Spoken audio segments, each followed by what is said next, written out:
有一名嫌犯以专门警戒下课下班人上济时间，去台北车头的一运大厅沿路抓嫌球仔水，或者旅客是一直扫一直拍卡掌。警方调查，这个嫌犯一个月已经犯案2届了，而且伊犯案过程拢是对着这个旅客后壁出入，目前是还未抓到人。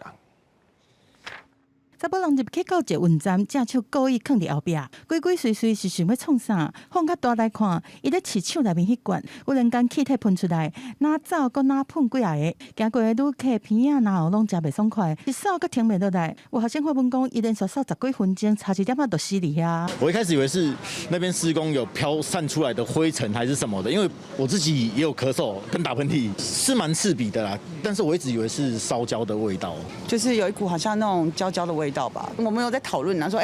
是不是有闻到一股奇怪的味道？嫌犯是随机犯案，竟伫台北车头，因为遐人上济。下午5点外，当时下班下课人济的时段，伫捷运延北出口，沿路伫黑白转环球仔水，警察接到通报调查，发现是伊犯案。伊随着对旅客倒票出站，伫台北车头出现，中山站离开，甚至黑白转的行为17都捌做过，这摆已经是第2摆。警方目前是继续调查，要厘清查甫人的身份。